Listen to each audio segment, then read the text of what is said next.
Hello, hello, hello, hello. Hello, everyone. Good morning, good afternoon, good evening, early morning for folks in ET time zone, if I understand it right. 5 a.m. there. It is 10 a.m. for me, and in IST it would be 10 plus 4, 14, 2:30 p.m. approximately.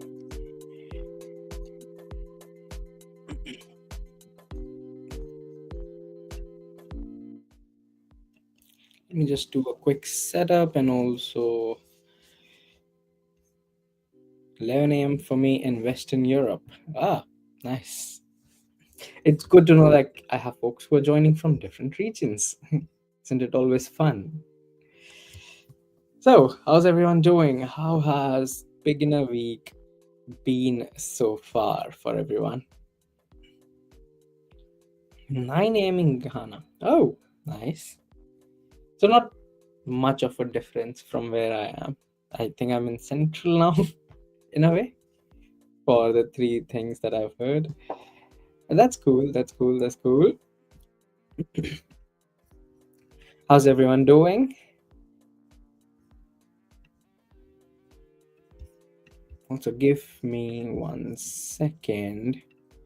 I need to just quickly set this up.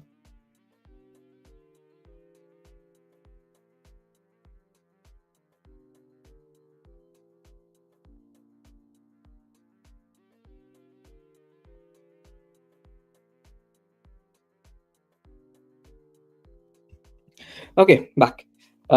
Shutting my window so that there's no noise, and yeah, you all can hear me. Cool. Where we are. I'm new to, so there are a few questions regarding React.js already, so I'll try and answer them. Also, let me remove this overlay. I thought it would go away. It would be in the background, but apparently it's not. There we go.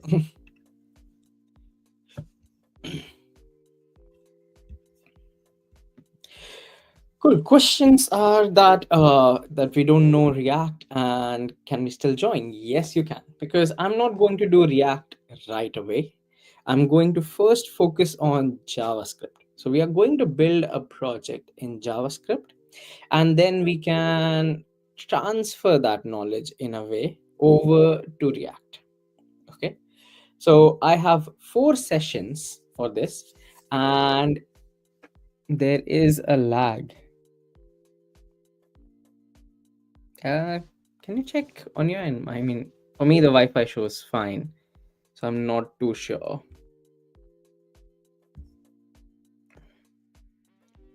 Okay. Yeah, as I was saying, there will be 4 sessions where I'm going to focus on pure JavaScript on the first 2 sessions, which is today. And for the next 2 sessions, we are going to focus on React, which is tomorrow. Okay.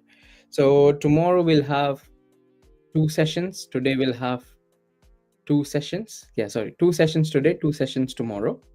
And it will be 4-hour total. Okay, there's a question. Can someone please confirm the lag? Yes, even I'm interested. I am looking in my phone if there is a lag. It seems fine to me, but please do let me know if you see any issues. Okay, perfect.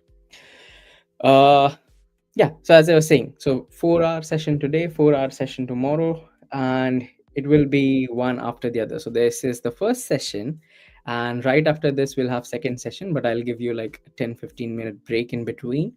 And what we are going to build is not an original project per se. I found out recently about Chrome experiments website. So in the Chrome experiments website, you can basically find like so many projects. Now, one of the projects that I definitely loved was this song maker. So what you do, you just kind of add beats in a way if you are uh, if you're not aware. So this, you can think of it as adding some beats, some tones, and then you can play. Let me,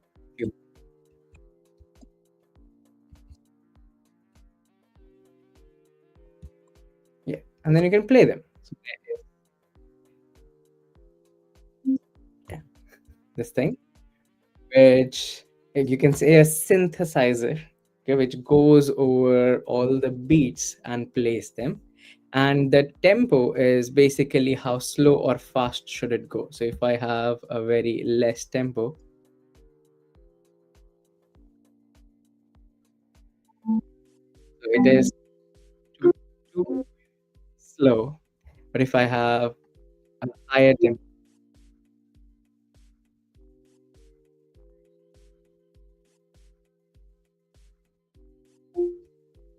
okay.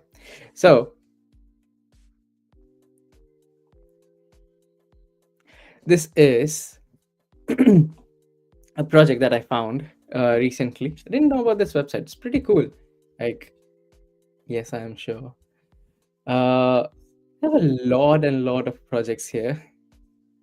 So I thought this would be a very easy beginner level project. So that is why I am going with this one. But if you find any other project that you want to kind of build on your own, clone it, definitely go for it. I think strings would also be a very nice project to have,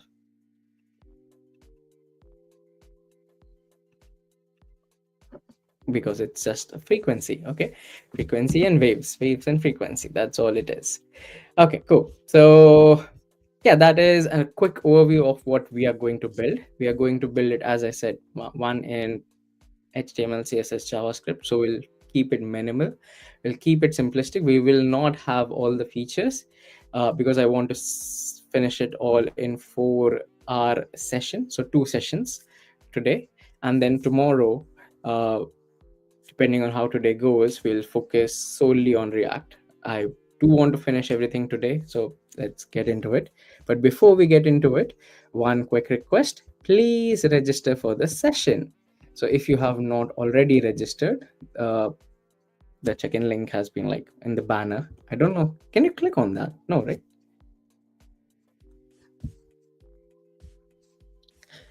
Okay. So here's the check-in link again. Please do check in to the session. Please do register for the session.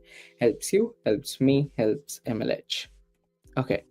And there is, like, this one should be clickable. Okay. Oh yeah. Okay, I understand. You mean about the banner. Okay. Cool. Cool. Cool. One of the GPT-5's demo was a song maker in one prompt. Really? I did not see that one. Hold on.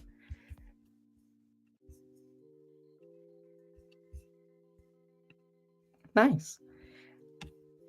I have not actually used it yet, GPT-5. So maybe later today, possibly.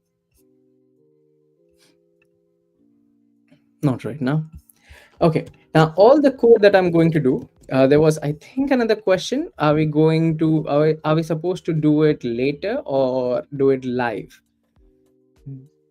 I would leave that on you. It's not hard and fast. You don't have to do it with me, but I would prefer if you do it with me, because uh, if you face any issues, there are a lot of people here on the chat who can help you very quickly. Okay. So I would suggest that please do it with me, but it's okay if you don't want to. You can, like, just look at the code, look at what I'm doing, and you can follow it along later. And I have started following a checkpoint feature kind of. So if you go into the number of commits by clicking on this here, also let me first quickly share the GitHub. There we go. So if you follow the checkpoints or the number of commits, I will have everything divided into a few commits where the commit will contain all the files that are changed. So it should be easy to follow along. You can just go into the commits and check, okay, this is what happened in this particular commit and this is what we changed. These are the files. Okay, so I think that like that's how I have started following now, since like last quite a few global hack week sessions that I've done. Uh, so yeah, you can follow along with me, or you can do it later on if you want. If you want to build it now, the second part is, do you want to build it locally on your machine, or do you want to build it in cloud? So I can say either is fine. If you're doing it locally, you need two things. You need VS Code installed, that is the text editor that I'm going to use. Here we go. And you need Node.js installed. Okay, so just Googling for download Node. As you can see, I've shown this too many times. And code.visualstudio.com/download.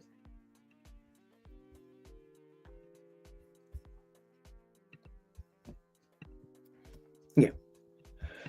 So you can download Node.js from this website, and you can download Visual Studio Code from this website, and you can follow along with me, and you can build this locally.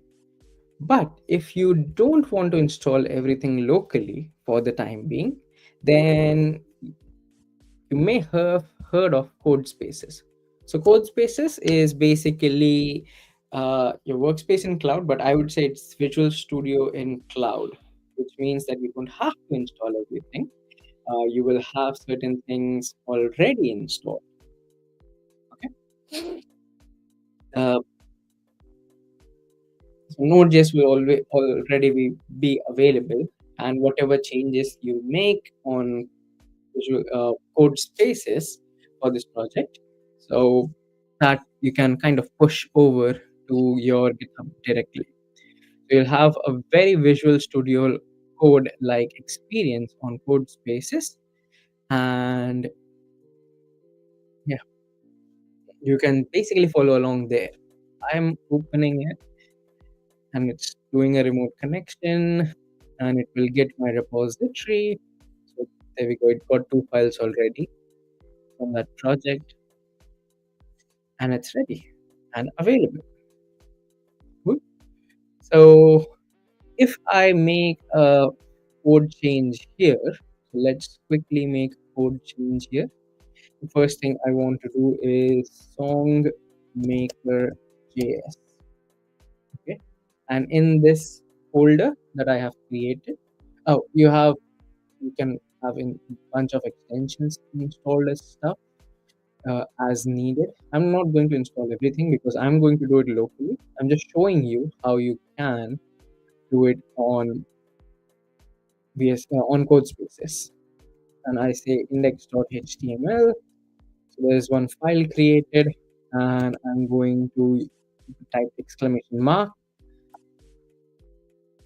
hit enter, and there we go. It created an index.html file with something, and now I am going to call it song maker this or JS, which is JavaScript, and I'm going to say h1 hello GHW. Okay, so these are all.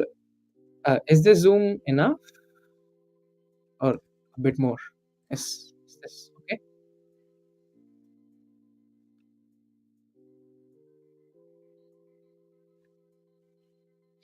Okay, so I have created a. All you have to do is in VS Code just do exclamation that goes and emit abbreviation, and you can just add a few things. Now that this is up and running, you can go into extensions and search for live server. Live server, and the first one is what I'm going to go with. I don't know what this is. Okay. I go for the one from the day, and yes, I trust the publisher. Close it, and now if you see here on the bottom, there is a go live or click to run live server option. I think I know. If I go small, then you have the whole screen. Perfect. So I've installed an extension. You can think of extensions as libraries. Okay, so what have we done till now? We have created a HTML file. HTML is a markup language. Since this is beginner's week, I'm going to go extra slow. I'm going to go a bit more beginner level streams so that folks who are new to all this, they understand. Others who are a bit what's the word, bit more talented than me, and all the folks that are here who know everything about this, uh, you may find it boring. Yes, that's what I'm trying to say. Yes. You may find it boring. You may find it bit slow paced. You may think, oh, this is waste of my time. But I would request you to please stay back and help others who don't know this, who are very new to this whole field, who have no idea like what is HTML, what is dot this, dot that, and exclamation and doc type and anything and everything. So folks who have no idea, uh, I want you all to ask questions. Okay, so please ask questions, as many questions as possible. This All these streams are for you all to ensure that you learn from it. Okay. I'll try my best to be a bit slow. Okay, but at the same time, if you uh sometimes I just miss over or skip over some things because I'm like, oh, it did not come to my mind that I should explain it. uh yeah, and those times, please stop me and ask questions. If you don't understand anything, ask questions in the chat, please. Okay, so let me also give you an overview of what we have done so far. We have created a folder, songmaker-js, and I created a folder by going here. In this folder, I am creating files. Now we are doing web development. We are going to run this on the web, and a web is built of, I would say, three kinds of files. So if I do right click and not page source, right click and inspect, this is what I end up with. And a web, as I said, is made of, what did I search for? I searched for wrong thing. I was searching for example.com. Okay. A web, as I said, is made of three types of files. There is your HTML file, there is your CSS file, and there is your JavaScript file. Like, these are the three major kinds of files you will have. Now, HTML is what is going to give it the structure on the page. And you can view the HTML of any page by going on to, like, right click, inspect elements, and checking the HTML content of the page. The HTML, as I said, it gives the structure. So the structure is divided into two parts. There is the head and there is the body. Now the head is whatever you see here on the top. Example, if I hover over the tab name, it says example domain. Okay, that comes from this head. Inside the head, the title part. Okay, so what is the page title? You can change it to anything. So let's say GHW MLH song maker. If I change this and I hit enter, as you can see, our notice that it actually changed the title of this page. Does that mean it has changed for everyone? No, this is a local copy your of this example.com website on your machine. Okay. And I say local copy because your browser has, when you type this URL, it went and fetched the copy, and you can see it fetching or getting it from somewhere over the internet, over the wire, in the network tab. So if you go into the network tab, you see example.com. Someone made a request, like that someone is me. Uh, so someone made a request to example.com. It was a get request. Okay, so we asked it to get something. The response it returned back was 200 okay, which means this is fine, the website actually exists, and it got this back.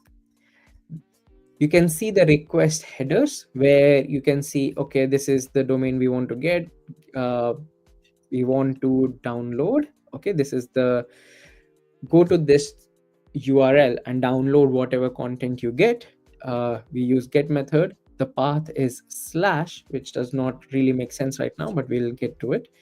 It is a HTTPS website, which means it is a secure website. Uh, the website itself can accept all of these things, all of these types, or all of these files. So yeah, it also knows which platform actually requested it. So they know my laptop, they know my Chrome version. Okay, they know a bit more. They know from the user agent, they know that it should be one of these three. uh yeah, Apple WebKit, Chrome, or Mozilla. Cool. So yeah, they know a lot more about my machine, and when they return back the response, you can see the response headers. So ignoring the first two, I would start from cache control.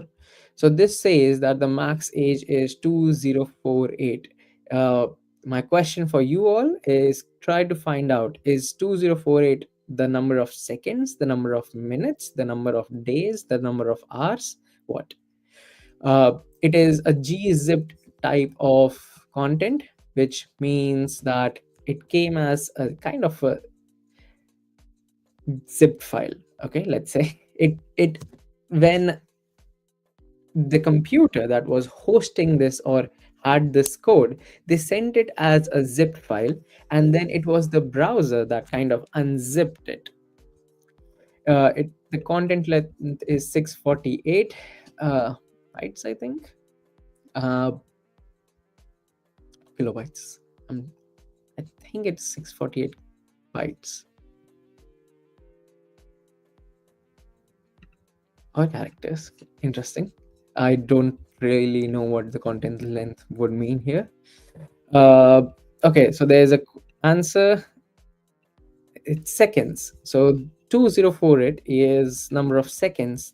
This is going to be cached. Okay. After this, the browser, once you reload, will clear the cache. Okay. It's supposed to clear the cache. Next is, what is the content type? It returned a text/HTML content type. That, okay, whatever the response we got, it is of HTML type. So the browser, based on this, knows that, oh, I need to show this HTML in the elements tab. Then the date, the e tag, last modified. When was this website last modified? This website was last modified on 13th of Jan 2025, which was a Monday, at 8:11 p.m. GMT. Okay, so today is 9th of August. This was last modified this year itself on 13th of January. Okay, so we learn a lot from the headers from this website, but this is all only the header. The actual content can be found in the preview tab or in the response, more often in response than in the preview. So now let's go into the response tab. In the response tab, it specifies, since it is a HTML file, you need to specify doc type HTML. You have other doc types. Example, you have doc type XML, you have doc type XHTML. So to differentiate between all these doc types, there is this doc type HTML. If you want to take a look at XML,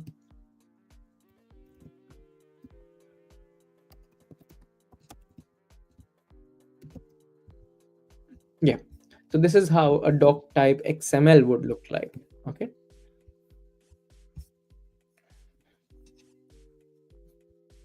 and this is doc type HTML. Perfect. Then it's an HTML file. So the way to write HTML. So there's a structure to everything that you write. Otherwise, how will a browser understand? If everyone follows their own conventions, then it makes it very difficult for the browser to actually understand. It makes it difficult when you share data with others in this world. Okay. You need to follow certain conventions so that people who understand the same thing or who work in the same domain, who like kind of speak the same language, let's say, they can actually understand what you're saying. Example, we follow certain conventions in the language that I'm speaking, English, right? So since the convention is the same as to what I'm saying, what I'm speaking, what does saying mean, what does speaking mean, and you understand those exact conventions, that's how communication happens. Two sides, two people who understand and follow the same convention of doing things know what they are talking about, what know what they're speaking. So in the case of the browser, any browser for that matter, they decided that okay, we need to follow this certain convention to ensure that everyone understands what someone is trying to say. Like in terms, basically everyone understands this HTML document. You can find all about it by going to HTML spec.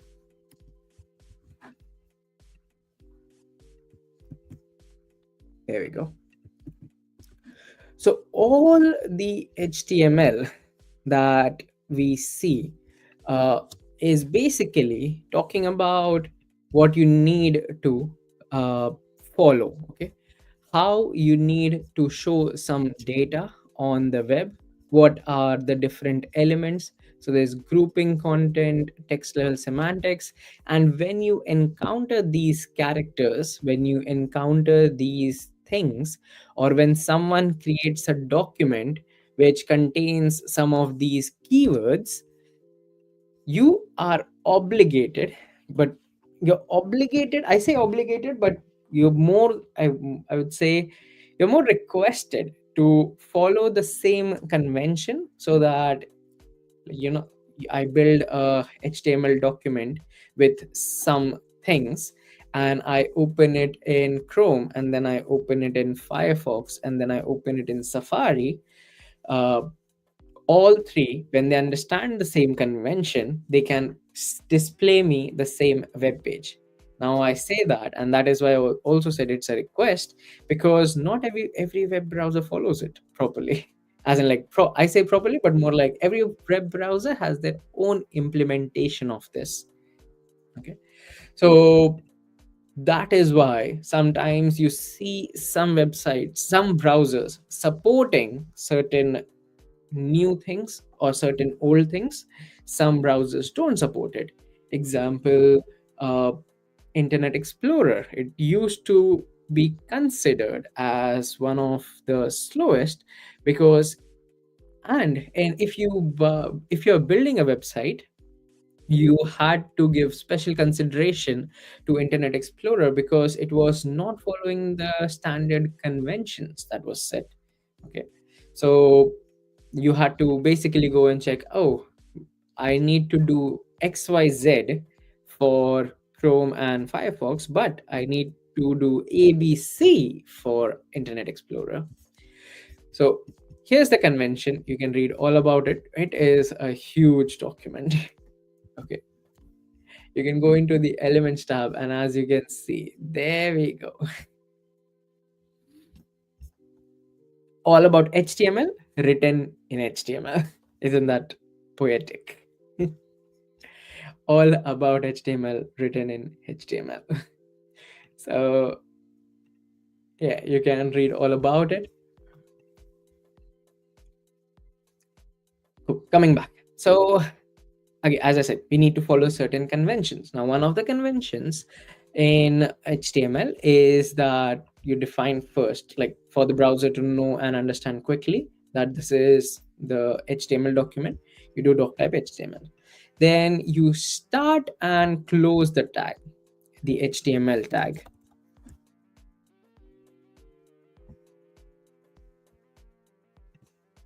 Okay. So you see this angled bracket, HTML, close angle bracket, and ignoring the dot dot dot, if you, this is the starting of an HTML tag, and this is the closing of HTML tag. Now most tags will require a start, which is by going into angle bracket, writing something, closing it, going into angle bracket, putting a slash, forward slash, writing the same tag name and closing. This is the convention. Okay, remember, convention is how we ensure that everyone understands what we are trying to say.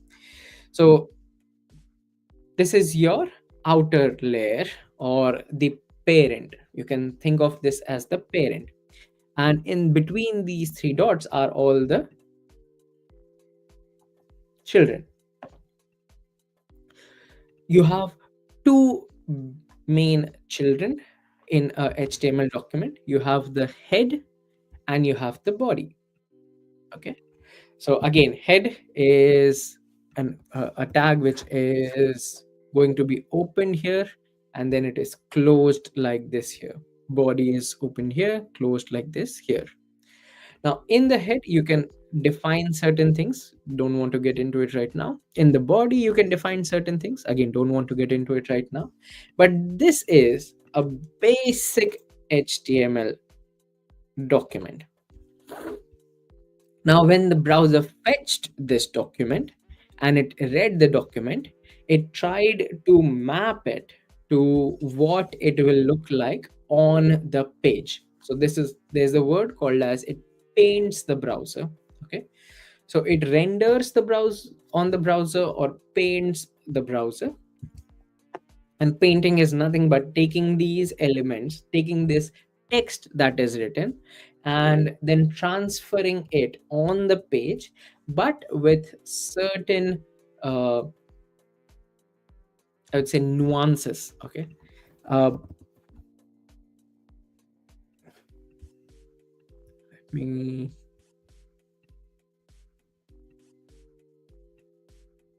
Yeah. So this is what initially the browser actually finds and shows on the page. So the browser is like, okay, I received a title.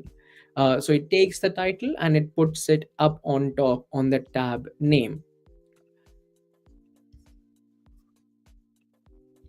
Ignore all the meta. So meta is not usually seen by you. It is called meta tags. That is why it's not a visual element. It is more like you can say background settings. So you have meta elements. Again, ignoring we'll ignore bits and pieces, but I want you to understand how the browser shows certain things. So it takes the title element and it knows that it has to put it up top here on the tab name. It was returned as title example domain. And see, this is how I know that this is a local copy, because while it was returned as title with example domain, it was saved locally on our browser. And if there is a file saved on our browser, we can technically change it, right? It's just a file saved on our browser. So this is the file, and I changed the title here. Cool. Similarly, It also had a bit of style here, which is how everything should look. But I was like, nah, I don't want to show it. Again, it's a local copy. I can do whatever I want on my machine. Like, who else? Why should anyone dictate on what I do on my machine, right? So I deleted that local copy of CSS. Like that line in the local copy, I deleted that. So this is the head part, which is not exactly visible.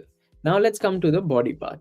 In the body, we have a div element, which is again a HTML tag. And as I said before, you can have, when you have a HTML tag, you have to open it and then you have to close it. So now the topmost parent is HTML. Then we have two children, head and body. Head is the parent to title, meta, char set, or character set, char set, char set, char set, meta HTTP equivalent, meta name, and also that style. So the head is the parent to those. So for this div, body is the parent. Okay, so the definition of parent will keep on changing depending on what you're looking at. If I'm looking at the div and I say parent, I mean, what is the HTML tag which wraps this particular div? Okay, the HTML right above this div which wraps it is the parent, which is the body element, body tag. Okay. Then for this h1, if I say who is the parent to this h1, the parent to this h1 is this div, right? Because it starts here and it closes here. And if I click on this accordion like icon, there we go. It's gone, like it's hidden. So I know that this particular div actually wraps it. Then you have the h1. Now there's a h1 with example domain. I want to make it my own. This will be uh, uh, uh, uh, Songmaker. I was looking around for a name. I was like, what can I name this? It's a Songmaker.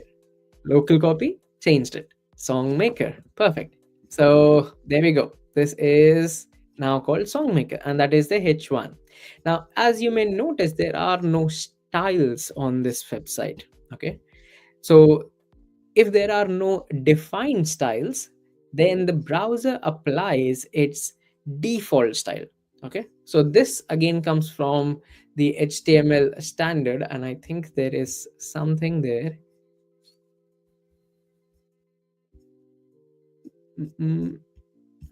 Can't find it. Okay, uh, I'll leave you all to Google that. But find the default styles for every element. So H1 has this default style where the display will be block, the font size would be 2M, which is 32 pixels, margin block start, margin block end. So there are a few default styles. There is font weight, Unicode BIDI. I don't even know what this is. The level of embedding with respect to the bi-directional algorithm. But thankfully, we have a learn more button. Click on it, it goes to Mozilla Docs.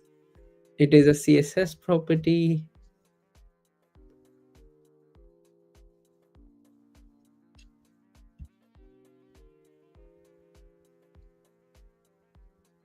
The only difference I see is Unicode BIDI plain text, frankly, nothing else.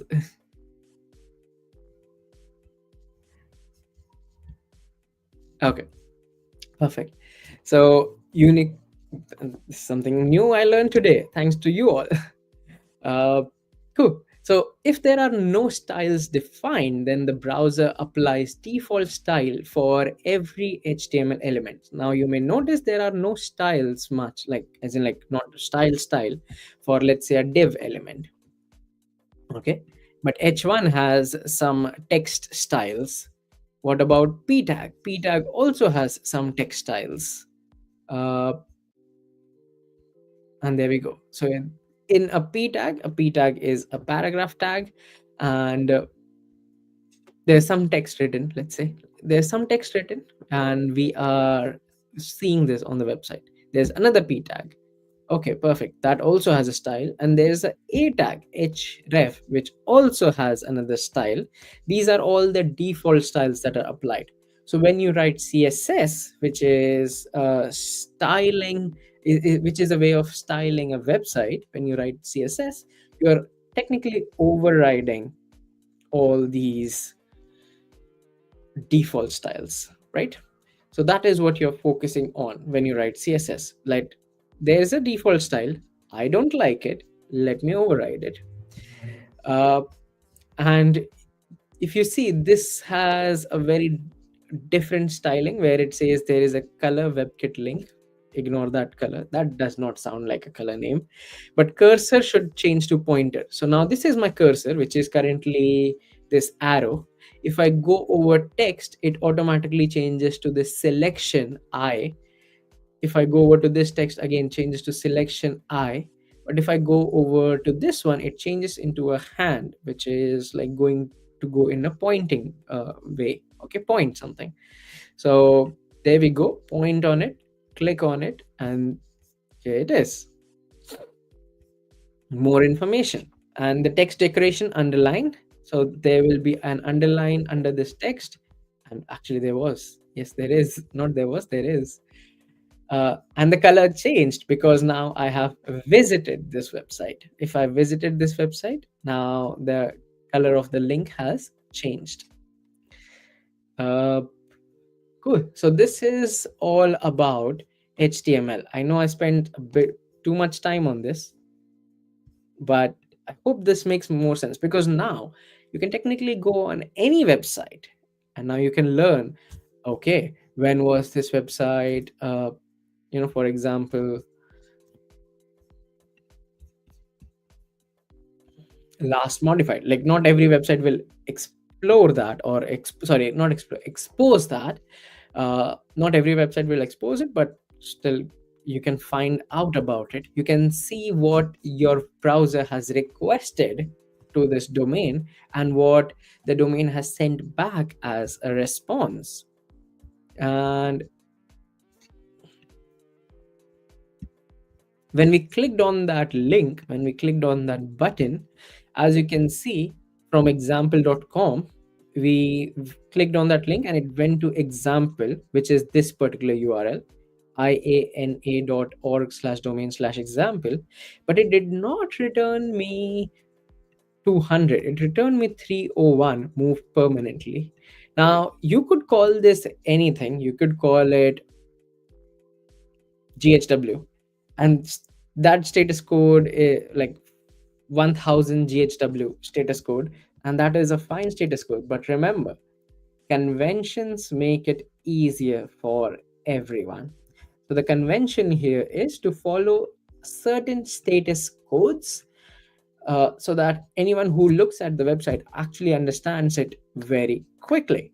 So if I go over to HTTP response status codes and I share this link with you all. Oh, there are a few texts. Sorry, I missed those texts. I will come back to all the questions in the chat. Cool. So if you look at all these HTTP response status codes, you are requested in a way to follow exactly these for any kind of situation that you are in. Example, if you request something on the web and that request is successful, you should show the status code as 200 OK. But if the request is successful, you can also, if you want, you can show 507 insufficient storage. And no one is going to complain about it, okay? Only the people who look at your website and they want to know that, oh, is this website returning successfully? Is it working or not working? They will say 507 and they'll be like, wait, I can see the website. Why does it return 507? Someone definitely did not follow the conventions. And this website is pretty useless now to understand. So Conventions make it easy. Always, always remember that. And everything that we do in programming is nothing but conventions. Like some people keep forgetting that. They think it's some kind of magic. It's not. It is following certain conventions to do certain things. That's it. So we went over here and it said that, oh, this URL has actually moved permanently to somewhere else. So if that has moved, then it went into the other one. Okay, so this, remember, iana.org/domain/example, this has moved permanently and it redirected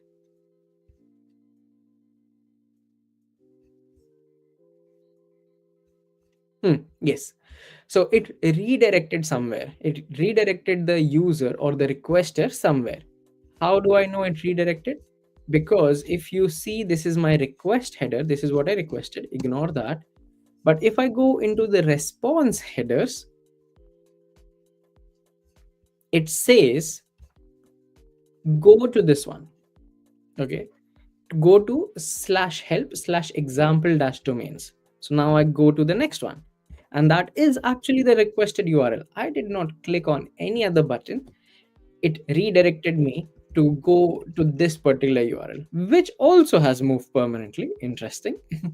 And now this one, it said that, oh, go to same thing, right? This is http www.help/example-domains. There should be a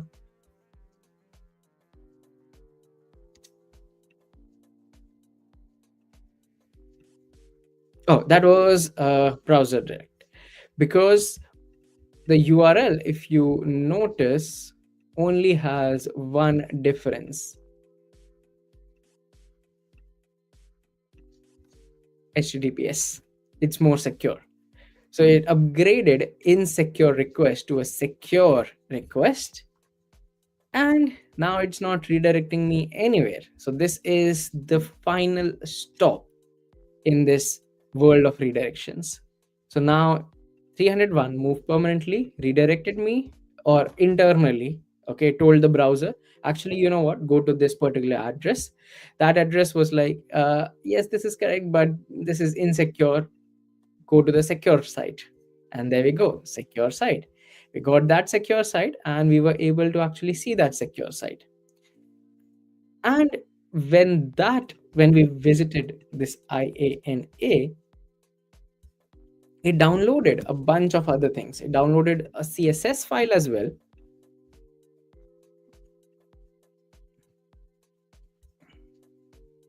which it doesn't show.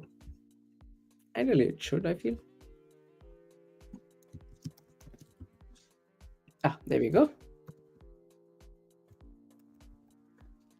So it is the URL to the CSS file of this website. So I got that.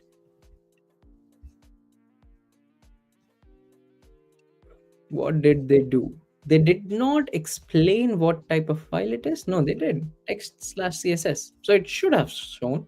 I don't know what went wrong there. And some JavaScript file, .js file. So if I actually take this URL and go here, this is the JavaScript that they have written. Okay, there was another JavaScript file, this jquery.js. So if I take this is all the JavaScript that they have written. Okay, this does not make sense, which is fine, ignore that for the time being. But there's a question, what URL did we should put in the link. Wait, what is the URL we should put in for the link on the web page again? I am confused, sorry. All I did was went into example.com, clicked on more information, and that redirected me to this website. And I could not see the CSS, so I just copied this request URL and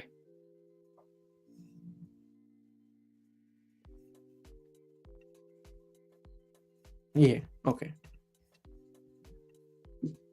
I copied this request URL and open it. You can double click on it.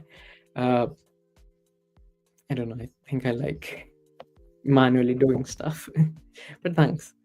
Uh, there also was a SVG document that was downloaded. Now, SVG, I know it's a image file, right? So I can take this URL and open it, and this is what I get back. So this is the SVG image that was also downloaded as part of the website. It also downloaded this .ttf file. Let's check that out. Uh, and it starts downloading. Nope, I don't want to download it, but it is font file. There is this .ico file. Okay, so .ico is .icon file. So this is the icon, and this icon is what is shown in the header, in the tab name. Okay, so we learned a lot about everything HTML, right? And then I opened the website again. But now I think it's been, if I enable cache and I reload. Yeah, okay, perfect. So I have disable cache on, but which means that do not use any cached copy, always go and fetch the latest copy. But if I uncheck it, if you notice now when I reloaded the same page, these 200s were like more darker because they were actually fetched, and it is of this particular type, who is the initiator, how much size, and how much time it took to fetch that data. Whereas when I did a quick reload on this page itself, it says initiator other, okay, which is okay, cool. And all of these are coming from the disk cache, which is what I was saying before, that this gets downloaded on my machine locally. So all of these are coming from disk cache, and they are pretty quick. Cool.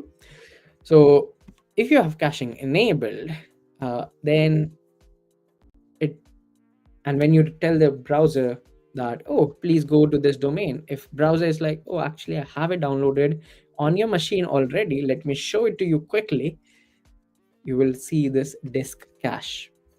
Cool.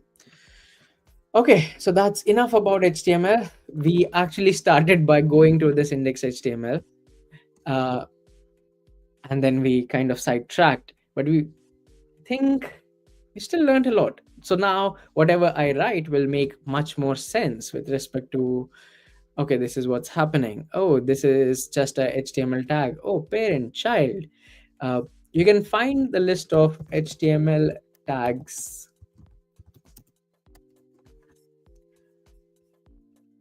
I mean, the HTML spec document that I shared before, that also has a list of all the HTML tags.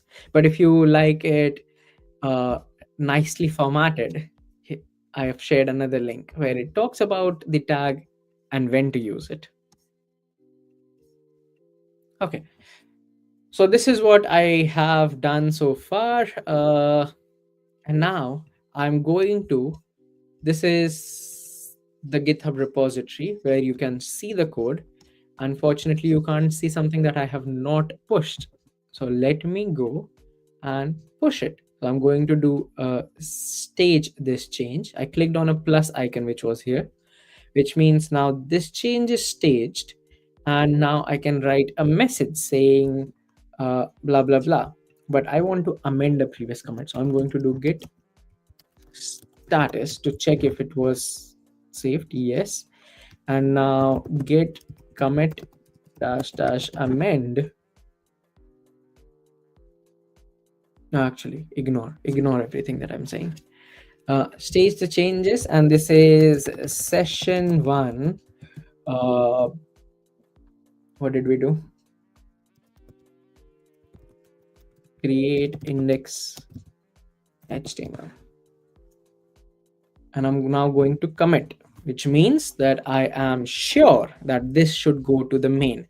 But this is, again, a local copy. Even though it's on the web, it is a local copy of my code.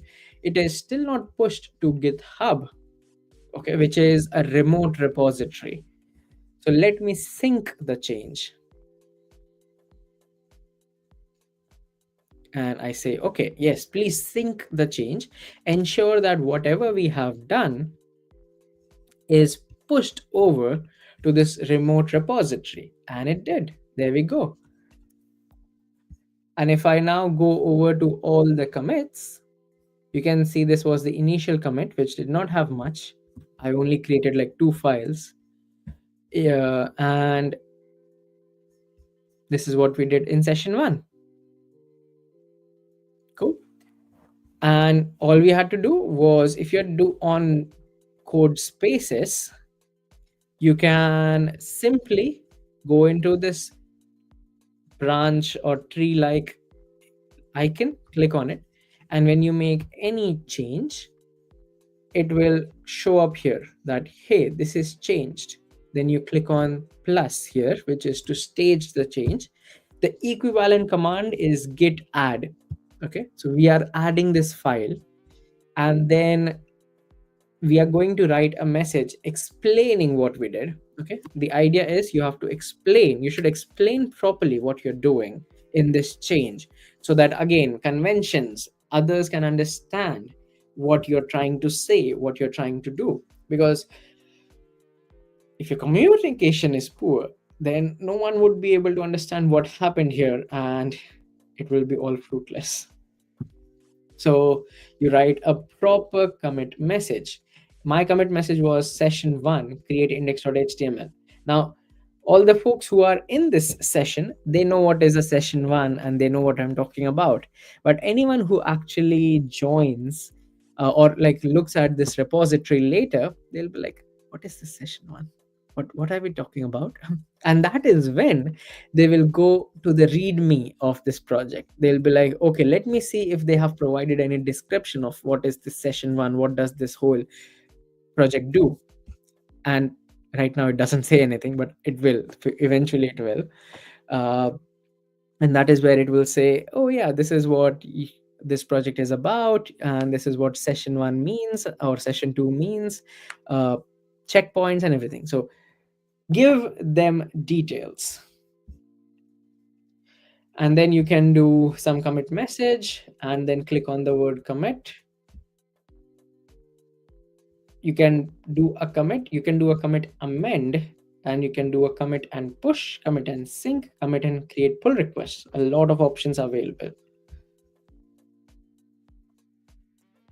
And once you've done that, you saw the sync button, which is to push it to the remote repository. Remote is basically cloud.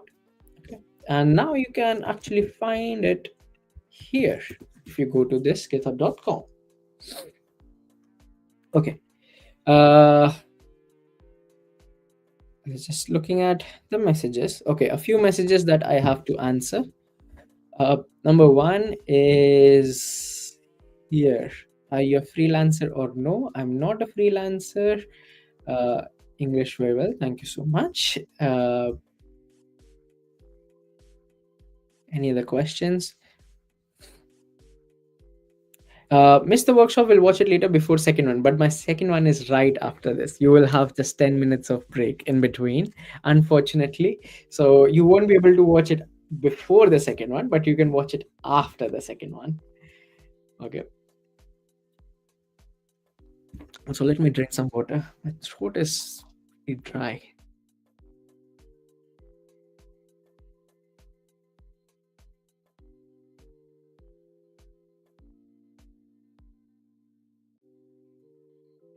Okay, back. Cool. So this is the code spaces version. Now, as I said, I'm going to unstage this change, minus, and I'm also going to undo the change or discard the change. Yes, please. So you can do it on code spaces. It will be exactly same as what I'm doing locally, but I'm going to close the code spaces.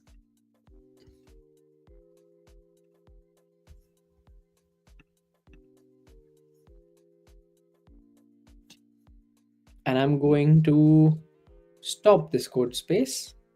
And I'm also going to delete it because I don't want to pay for it. So this final thing for you all. There are a they like, I don't know how many hours. I don't remember. I think we discussed this in the previous Global Hack Week session as well, but I keep forgetting. You have X number of free hours on code spaces, after which you will get charged. If you don't have a credit card, they can't charge you. Also, they will shut your code spaces down. So please ensure, okay, and I am, or MLH Global Hack Week, MLH in general, Major League Hacking, are not going to take any responsibility if you get charged for using code spaces. Uh, you do have a lot of free hours. I don't remember how many.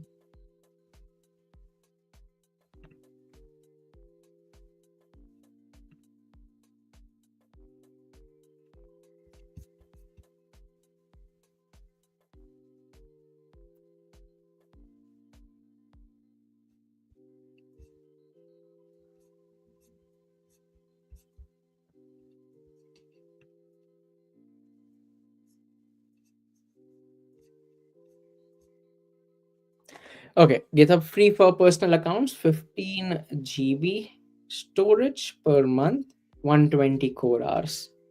So I think this should be fine enough, because none of our projects will cross some MBs. Maybe the max it would go is 200 MB. Yeah, that's it.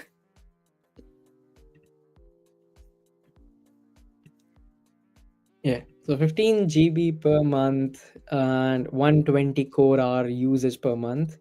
And you saw like my project was like 0.2 GB, which is 200 MB, and it was using some amount of core hours.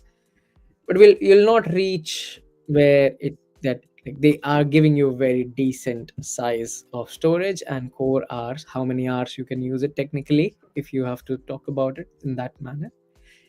Uh, yeah, and after that they will start charging you.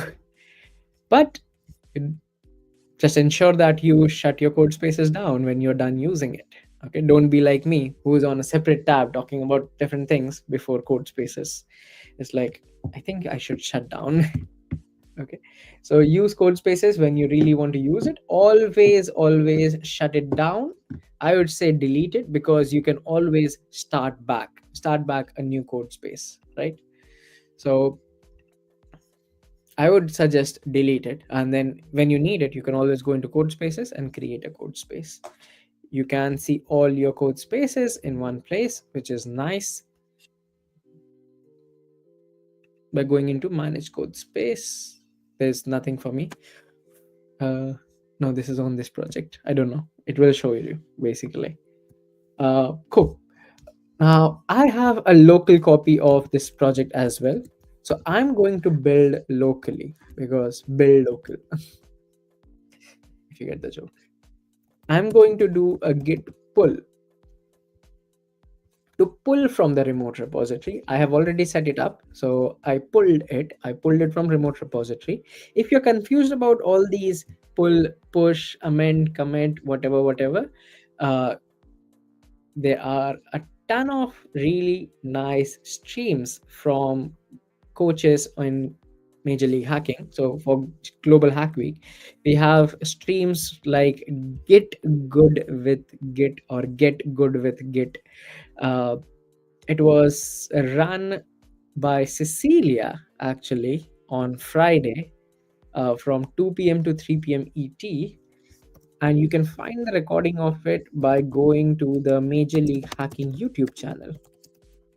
So let me quickly find that stream and share it with you all.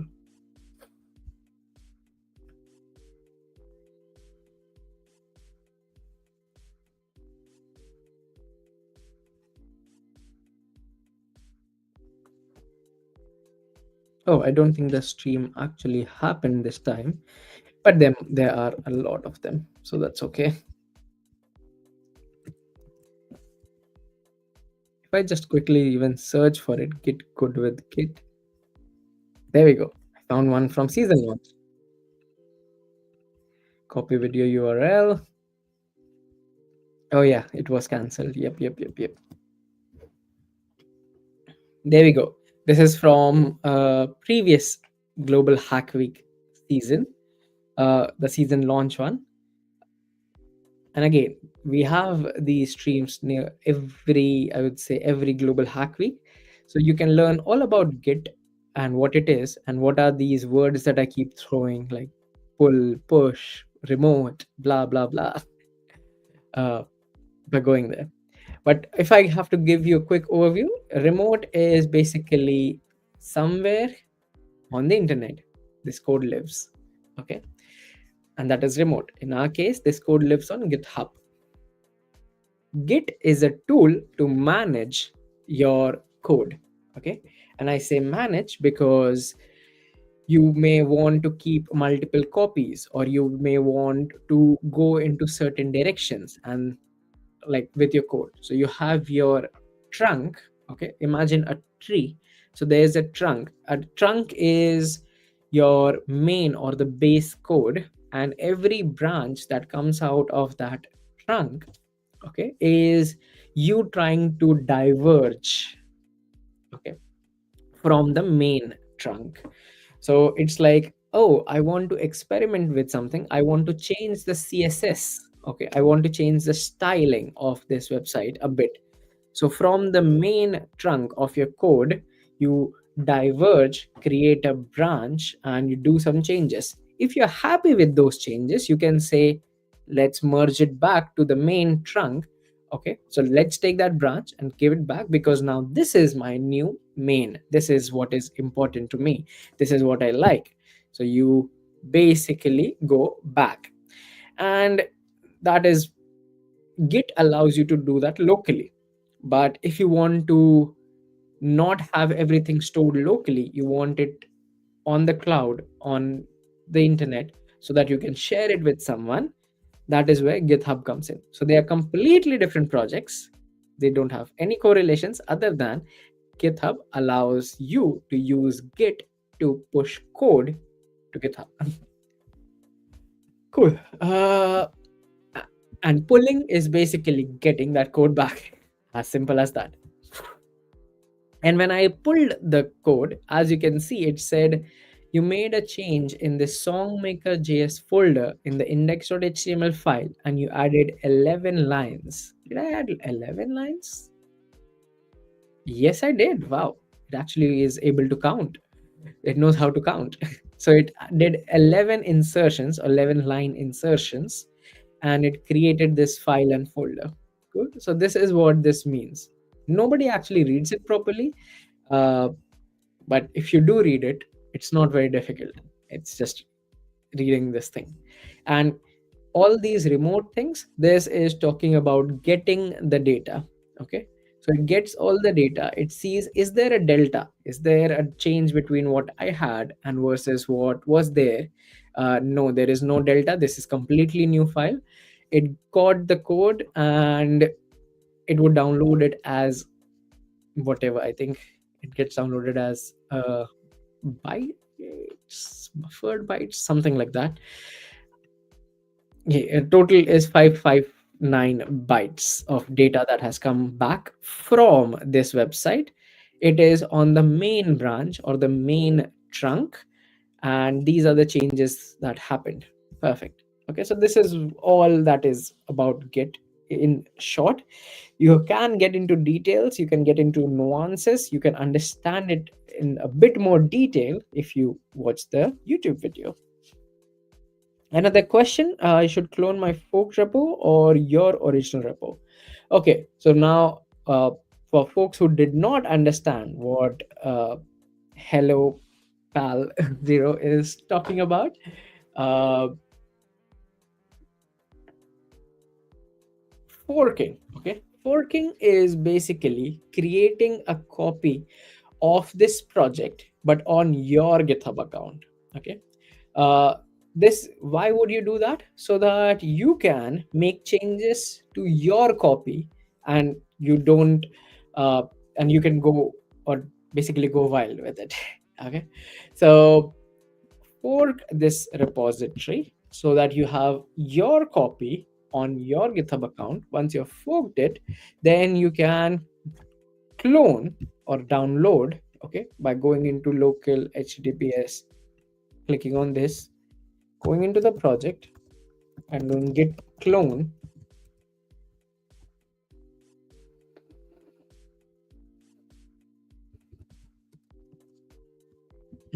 Okay, git clone, which means that I want to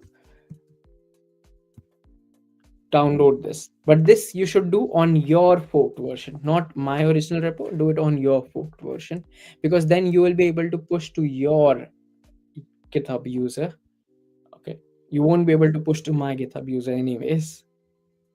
So yes, fork it, which means create a copy on your GitHub account, then clone the copy on from your GitHub account. Okay, so clone this one. And why you should do it from your GitHub account? So that when you push the code, you do push it to your GitHub page. Cool. Okay, so that is, I think, good enough introduction about HTML, CSS, a bit of file namings, and how the web works, how the browser works, how HTML works, and a bit about Git.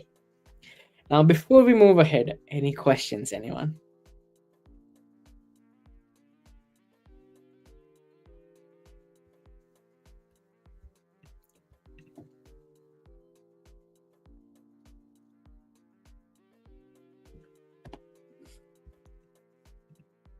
Okay, very valid question. How do we open this repo in VS Code?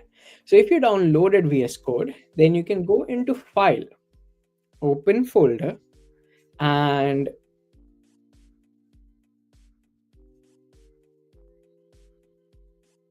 wait, how did you download it? Actually, it depends on that. Uh, I was trying to think.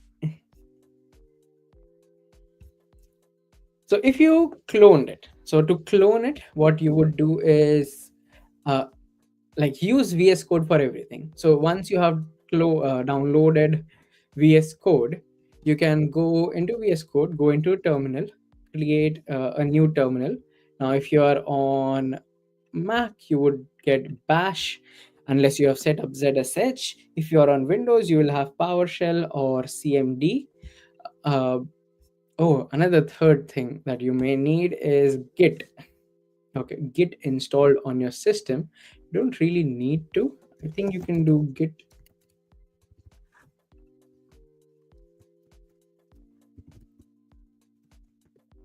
Yeah, you can search for Git clone in here, clone from GitHub, and you can give it a URL.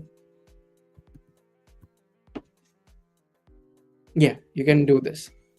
So don't really need Git installed. I'm not 100% sure, but you can download Git. Download. You can download Git on your system so that you have Git installed. Once you have downloaded Git on your system, in VS Code, you can do Control Shift P or Command Shift P. Let's say I do Command Shift P on Mac and search for Git colon clone. Okay. I want the first one. Provide the repository URL. So I gave it the link. Nope, this is the wrong link. So I gave it this particular link, and then it will download it. Yeah, that's it. I think once you do that, that should download a version here, local version here, and you should be able to directly see it.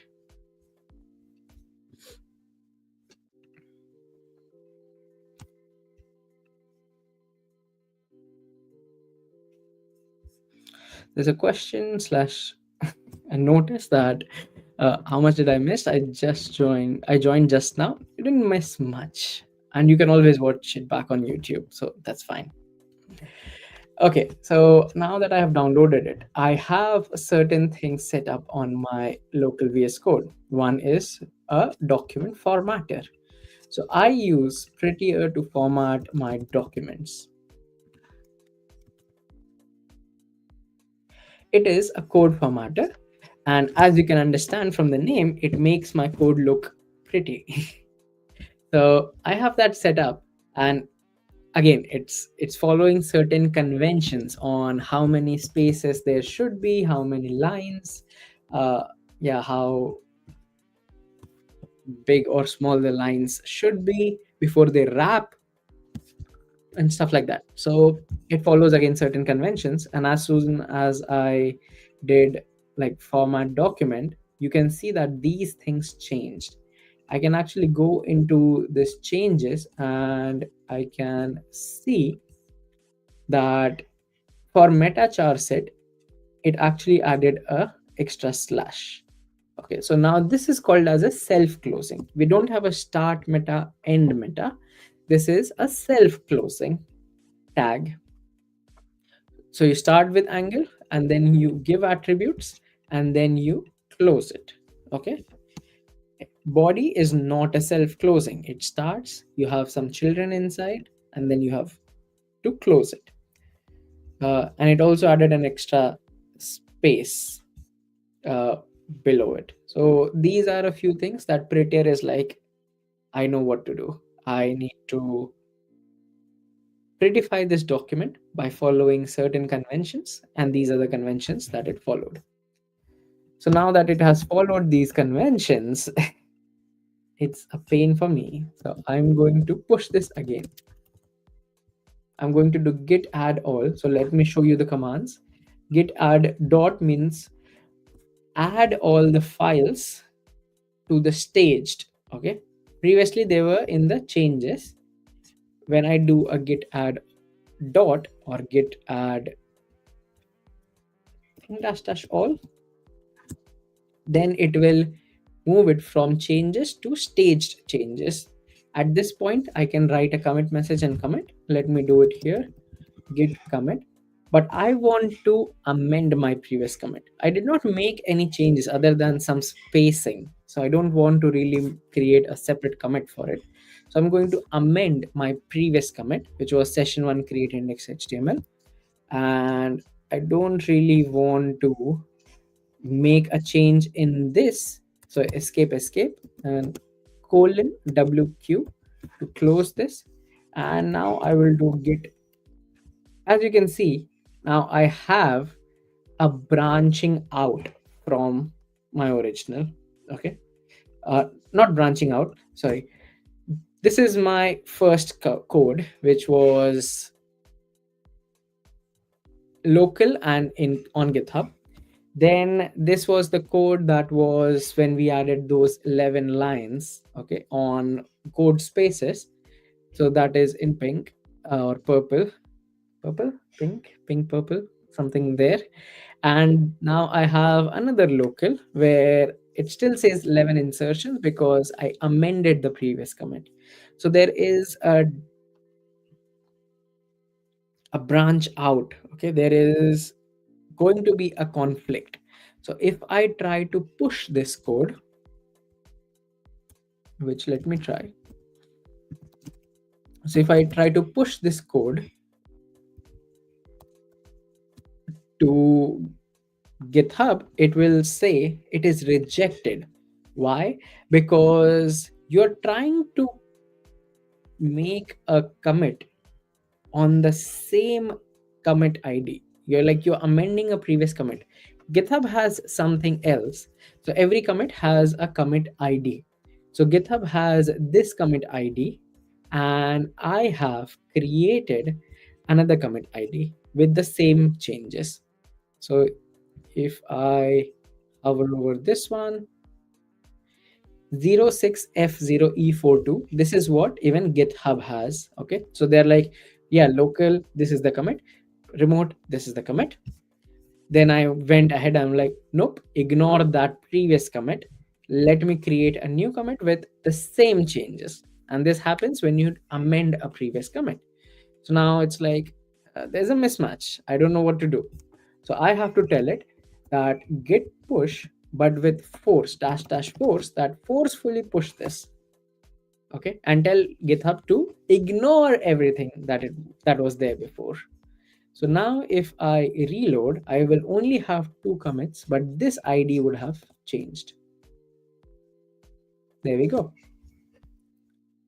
So this happens when you do a git commit with amend. Okay, with amend is the keyword here. Okay, now moving on. So we had created an index HTML. How do I run it so that you actually see it? I had installed a live server on code spaces, and I said that you can find it if you go and search for live server and install the one from Ritwik Day. This is the one that I have used so far. And now if I click on go live button here, it starts a project or it starts something and I can see it here. This does not make sense because I'm on the wrong folder. I want to go to the index HTML and I want to start that server. So I click on start and there we go. We see a visual copy of what our code is. There is some code injected by the live server, so you can ignore that. We did not write it, but this is what we wrote.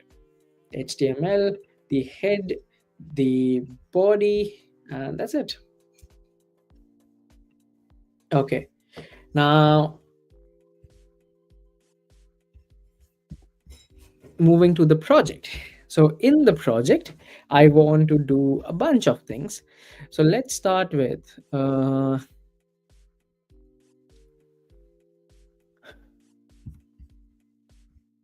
I'll close this.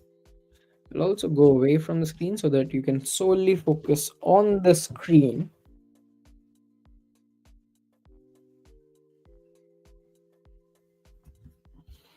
And I want to use certain HTML elements. The first HTML element that I want to use is a div tag. And inside this div tag, I am going to have a header. And inside this header, I'm going to have the h1, which would be song maker JS. Now this div tag is a div element or a division element with no special meaning.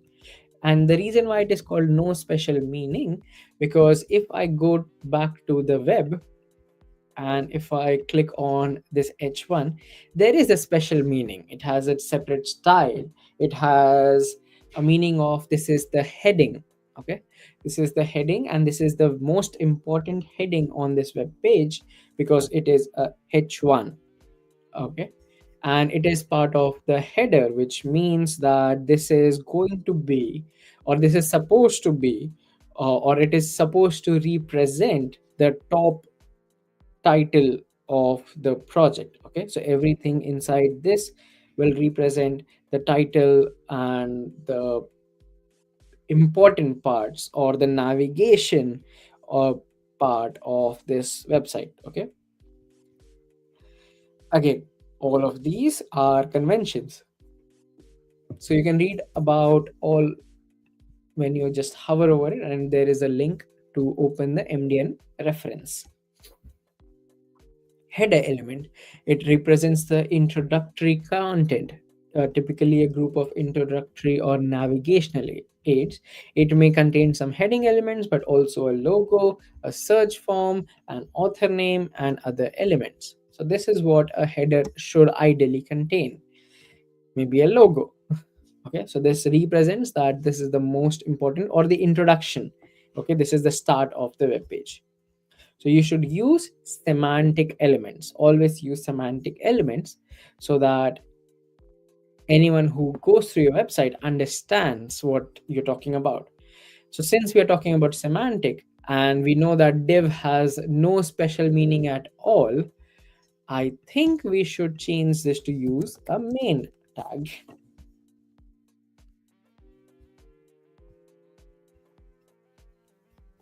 Okay, so main, header, and h1. Now, if you look at it visually, does not make a difference whether it's a h1, whether it's a div or main, but it makes sense to us that, oh, this is what we're talking about, that this is the main content of the page. uh, and there's the header content of the page. After the header, I want to divide the page into multiple sections. So I am going to have two sections. Okay, this is my first section and this is my second section. I have created two sections. If I go to my code, here we go, section, but there is nothing inside it. So that is why it's taking like zero height, zero width.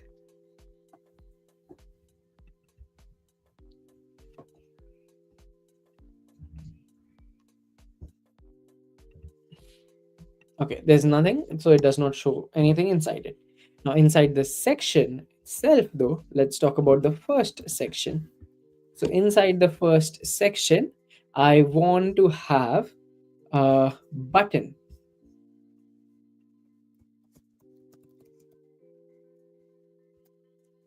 Okay, I created a button. So if I go to the first section, that is now a parent, and the children contains at least, actually there's one child, and that is a button. But the button itself, while it is there, and it actually, if you see, this is how the base style of a button looks like. Okay, pretty ugly. Or no, let's not say ugly, pretty basic. But it does not have anything else. There's a button, but you have no idea what this button is about. Is it a play button? Is it a pause button? Is it a reload button? You have no idea whatsoever. So let's give this button a name. So I'm going to say this is a play button. So as soon as I do that, here we go. Visually, this is how a button would be represented when you give it some name here, or you give it some relevant uh, display name for the user. So now if there is a button, there is also some change in the color when I hover over it, and I can click on it. Doesn't do anything because that is a functionality. On click, if it has to do something, that is talking about functionality. Right now, all we are focusing on is the element itself. Okay, the how different HTML elements come into picture. Cool. So there's the button. I also want, uh, if you remember the Songmaker website, excuse me, there's this tempo, and this tempo is a slider, but actually I want a tempo which is more of an input. So I can say input,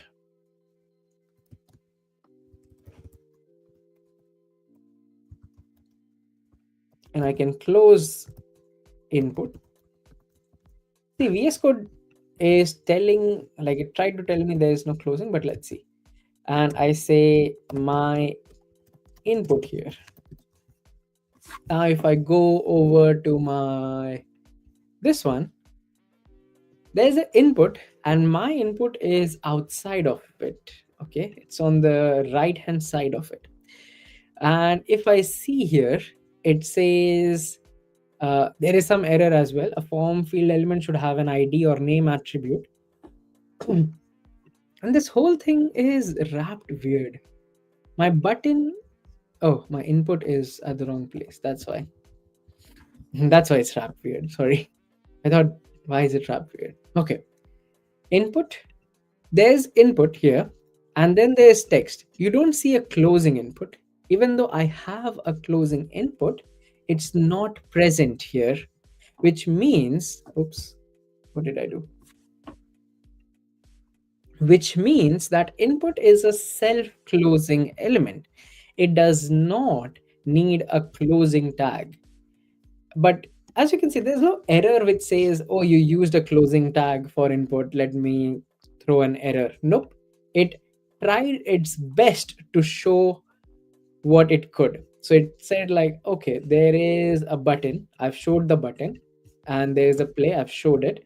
Then the user tried to create an input, and they put some text. So let me first show an input box, which is this box, and then let me show some text. And what is this closing input? Well, it's not a relevant tag. Let me ignore it. Okay, so browser ignored it. So this is wrong. So let me just clear all of this out. So input is a self-closing element.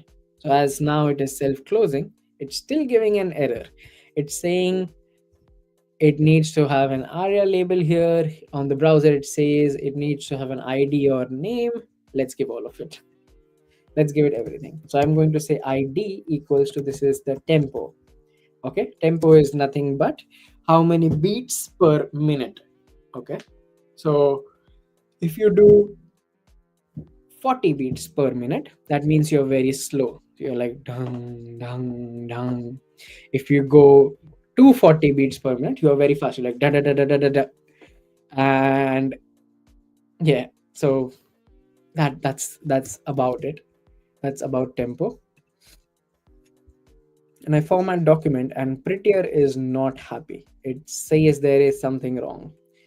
Uh, it says a label for is required. Now let me see what about my browser. Is my browser happy or it's still mad at me? Well, the browser is happy, but Prettier is not. Okay, and Prettier follows some coding practices, some coding conventions that have been set in stone technically for them. uh, so Prettier is not happy. Let me make it happy by saying there is a label. This is for tempo, and the label itself will say the word tempo.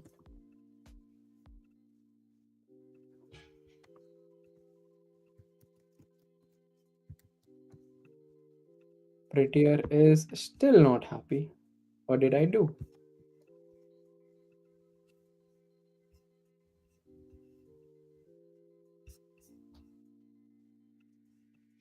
Okay, now it is happy. Weird. Uh, you can also give it a name. I'm going to say it is tempo. It was also talking something about ARIA label. I'm going to say this is tempo, and this is beats per minute.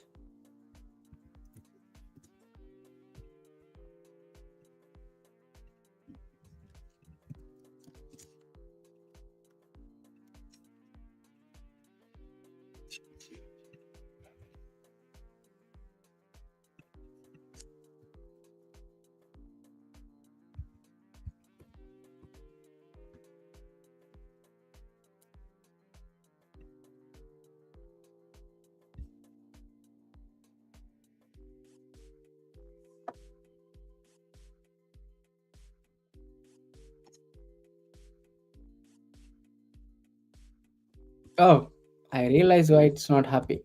Finally, I missed a section when I started deleting stuff. Ah, I'm going to add some comments. So this is header. This is section 1. And this is section 2. Format document. Perfect.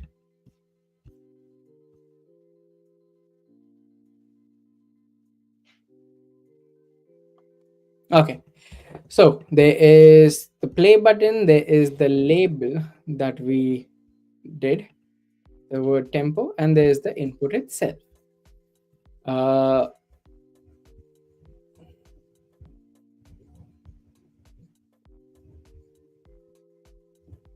okay, now what is the type of this input? So you can have multiple types. There is a button, checkbox, color. What else was there? Button, checkbox, color, date, date time, local, email, file, hidden, image, month, number. So let's try password, radio. Oh wow, there's a lot of them, right? So if I try range, let's say, if I just do type range, oh, I have stopped the server. Sorry, go live, and it changes. Okay, if I do type range, it becomes a range, and it's somewhere in the middle. You have not told it. You have not told it how small or big it should be, so it went somewhere in the middle. If I make it type number, uh, then it goes back to input, but there are these two up and down arrows to increase or decrease the number. Okay, so if it is a type number, I can give it a min of 40, let's say max of, let's say, 240. So 40 beats per minute, max 240 beats per minute, but the initial value is going to be 120.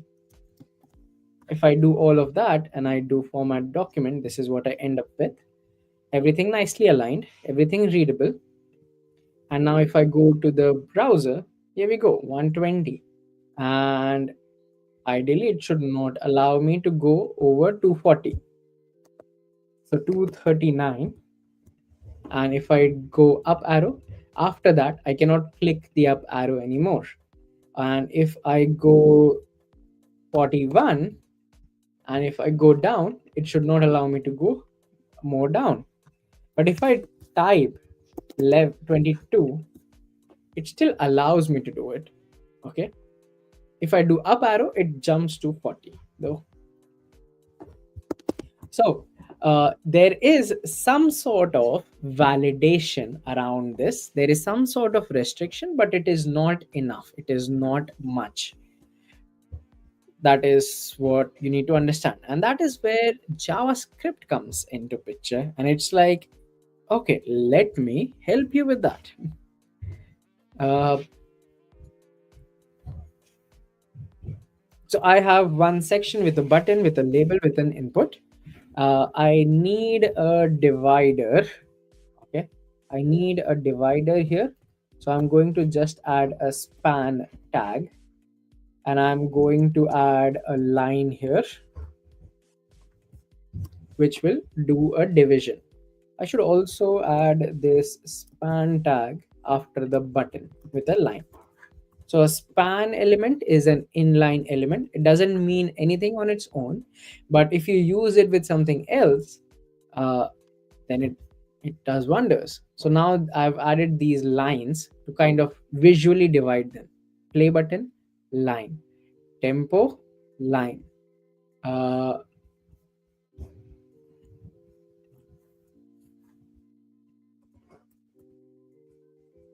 I'll also add some spacing here. Perfect. I need a label again for wave select, which will select the sound. Now I'm going to use a select, and you can give it a name and ID. I'm going to give it the same name, same ID. And let's see. If I go back here, there's a sound, that is the label. And there is a drop down, that is what the select does, but it does not show the drop down itself. So let's add the drop down options. A drop down needs to have options, right? So I'm going to do option. An option has a value and some text. So this one will have a value sign. Okay, then we will copy this. So I'm going to copy this line, and I'm going to paste it 1, 2, 3 more times, and I'm going to format the document. Next one is a square wave. Then you have a triangle wave.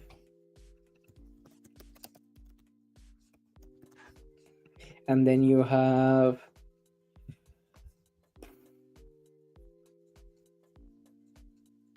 sawtooth wave.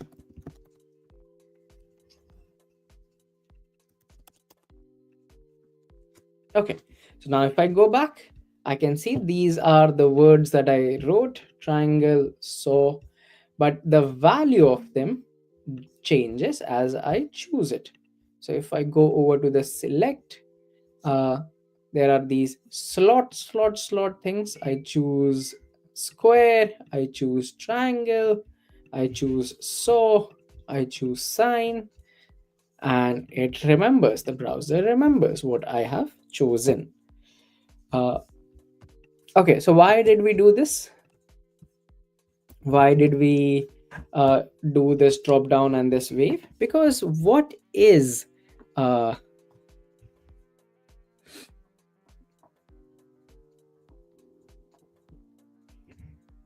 okay, there's a very interesting question. We will come back to it. uh, okay, so what if uh, what is not what if, what is sound, what is music? It's nothing but technically just different frequencies of wave, okay, happening slowly or rapidly, which does some vibrations, and that is what is music, right?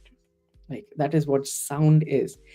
Different vibrations uh, done in a certain pattern, and that creates some sort of sound. And music is nothing but sound. Now you can have some, there are a few predefined patterns or variations that exist. There is a sine wave, which is like a normal wave. uh,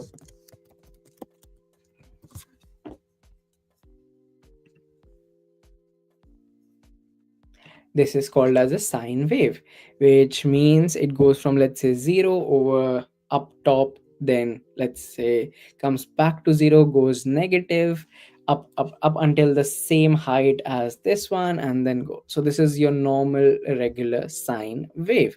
Okay, this is a wave which kind of, this is how we used to draw water, right? In landscape drawings, if you remember. Okay, so that is a sine wave. Then you have a triangle wave, which is same as sine wave, just more sharp. Okay, this is triangular in shape. So that is triangle wave. There we go. So these are the four waveforms that we are doing. Sine wave, we are doing triangle, which is same as sine but more sharp. This is more has more melody. Like the changes are not very sharp. This is more smooth. Okay, if I have to say, this is a sharp fall in up and down of sound. Then you have square wave, where you have same tone sharp down, same tone sharp up, same tone sharp down. So same frequency, I said tone but frequency. Okay, so that's a square wave. And then you have sawtooth, which is your square and triangle kind of mixed together. So it's sharp, and then like a square it goes down, sharp up, like a square it goes down, uh, yeah, so on and so forth. So these waveforms will produce different kinds of sound, and that is what this will be. This will help us to create music. uh, we will read the, what do you call, we will read the boxes that we'll create. Yeah, we'll read these in different waves. So if it's a sine wave, it should basically go up smooth, come down smooth. If we choose a square wave, it will have the same frequency and then a sharp down, let's say.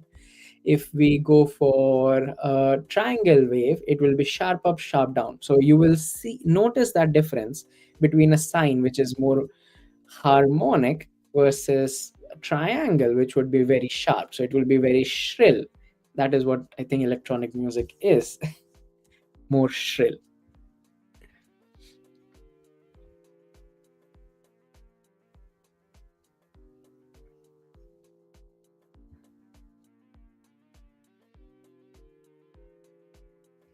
Hmm. Okay.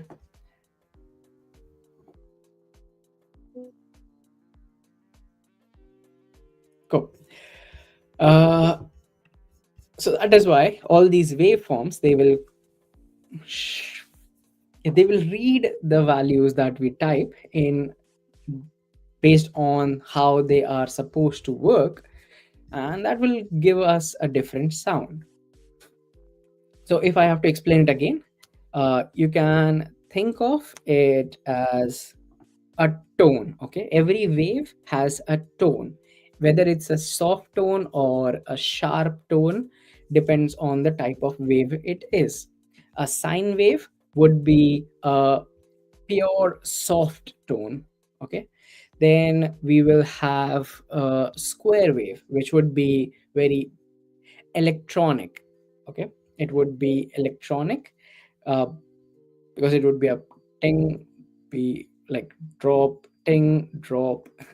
And then you'll have triangle, which is uh,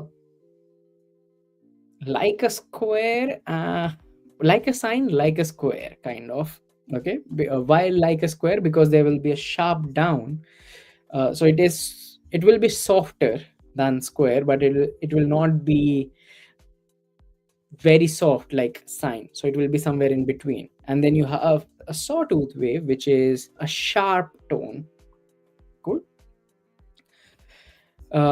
Okay, so that is done. And then let's create a few more buttons. So I'm going to do button. We'll have a clear button and a randomize button.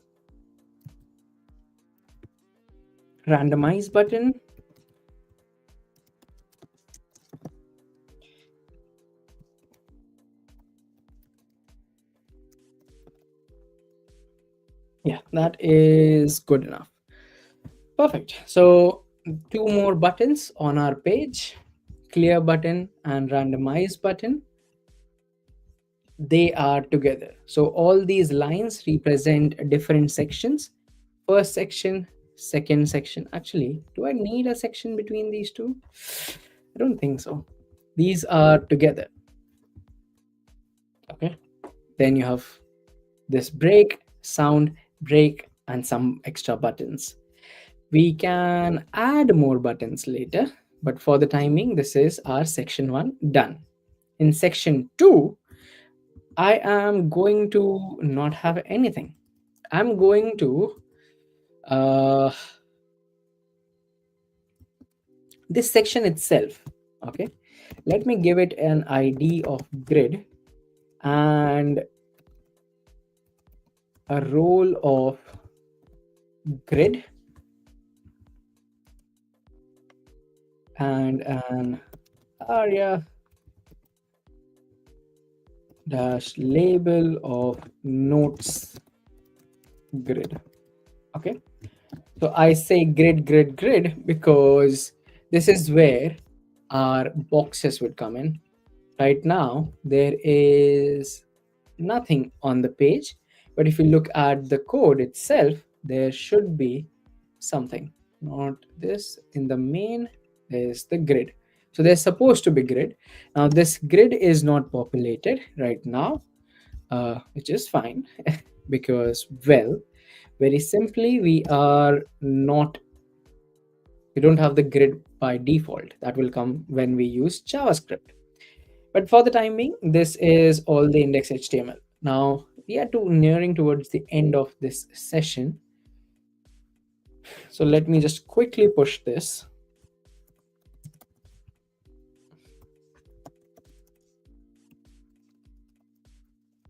This would be session 1.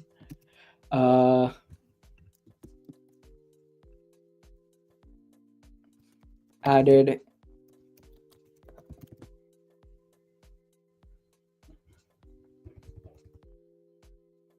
added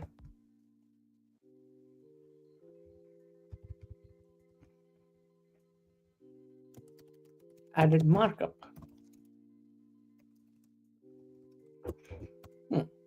And git push.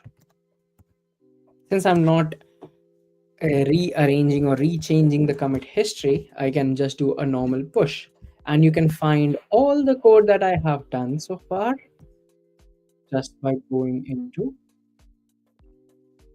this project, going into the commits, and you can see what I changed.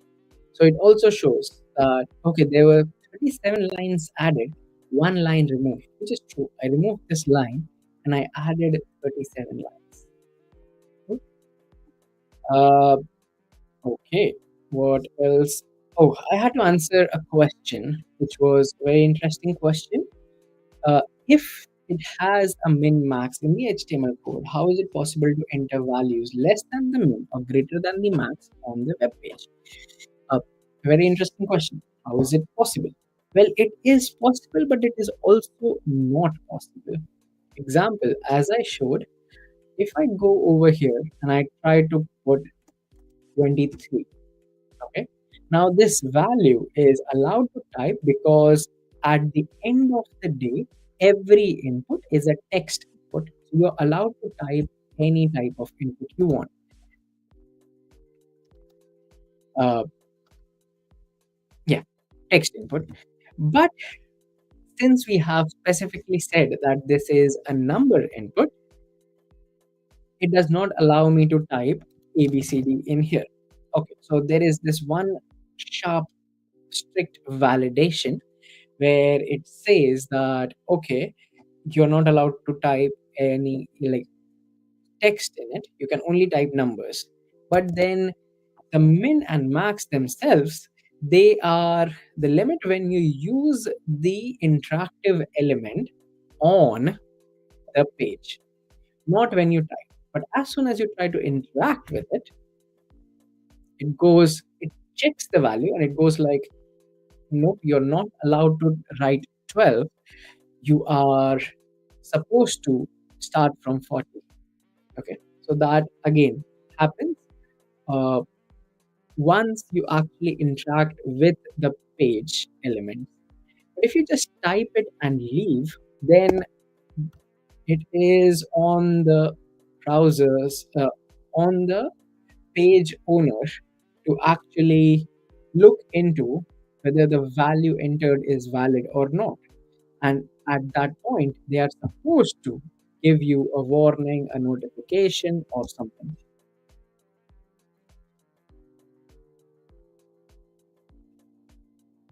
Okay, the code is here.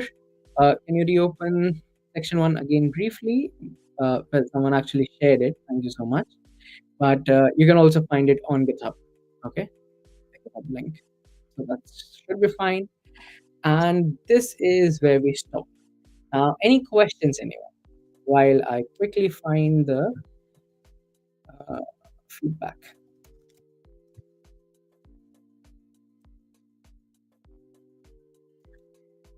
Found it.